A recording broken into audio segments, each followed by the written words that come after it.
sur Agnew Sécurité, ravi de vous retrouver pour ce premier numéro de Génération CQZ. Et pour ouvrir le bal, avec moi Aloïs Cousin. Bonjour Aloïs. Bonjour. Merci d'être avec nous. Alors tu es en terminale baccalauréat professionnel sécurité. Oui. C'est un choix que tu as souhaité faire parce que tu avais deux rêves finalement dans la vie. Une forte envie de terrain avec aussi l'envie de rejoindre une unité spéciale. Donc j'imagine que ce choix de carrière a été une évidence pour toi. Oui.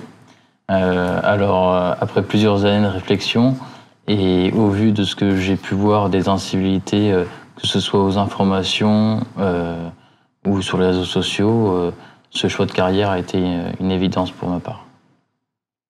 Lors de ta première année, tu m'as confié que tu avais le choix entre deux dominances. La première qui était l'incendie et la deuxième qui était la malveillance. Tu as choisi cette deuxième option.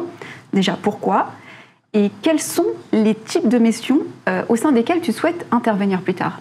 Alors, j'ai choisi la malveillance parce qu'après mon bac, j'aimerais intégrer la gendarmerie et j'aimerais m'épanouir dans les missions. Alors, dans un premier temps, d'interpellation musclée contre des cambrioleurs ou les trafics de stupéfiants.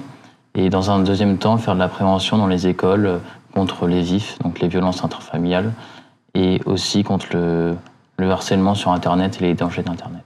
Effectivement, la prévention, ça peut être très utile au vu de l'actualité et je me dois de te poser la question.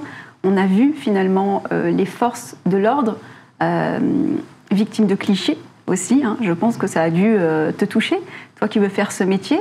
J'aimerais bien avoir ton appréciation personnelle sur le sujet. Oui, alors je pense qu'il ne faut pas prendre tout ce qu'on voit de mal et en faire une généralité sur une institution. Il y a plus de bonnes personnes, par exemple au sein de la gendarmerie, que de mauvaises. Et je pense que tous ces clichés-là, il ne faudrait pas les voir, il faudrait plutôt voir le bon côté des choses. Et puis voilà. Alors on est en pleine période électorale.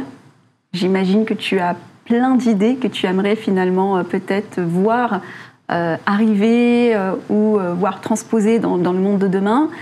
Quels seraient selon toi les axes d'amélioration ou les mesures que tu souhaiterais voir demain, alors soit lors de la campagne de 2022 ou plus tard ?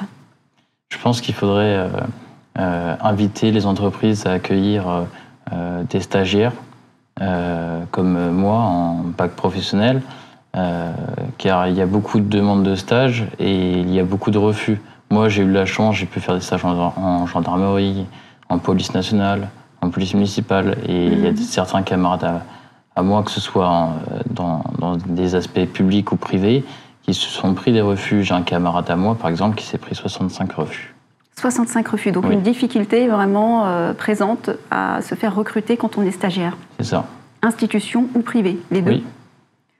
Justement, parlant de privé, on voit un certain nombre de, parfois, policiers se faire débaucher par des entreprises privées en fin de carrière. Est-ce que c'est une éventualité à laquelle tu restes ouvert sur le long terme ? Alors pour ma part, non, parce que si je rentre dans une institution, c'est pour y rester. Dans le cas où je devrais quitter plus tard l'institution où j'irai, ça serait pour changer de métier complètement. Merci d'avoir été avec nous pour ta toute première interview. Merci à vous de nous avoir suivis. On se retrouve bientôt pour un prochain numéro Génération CQZ.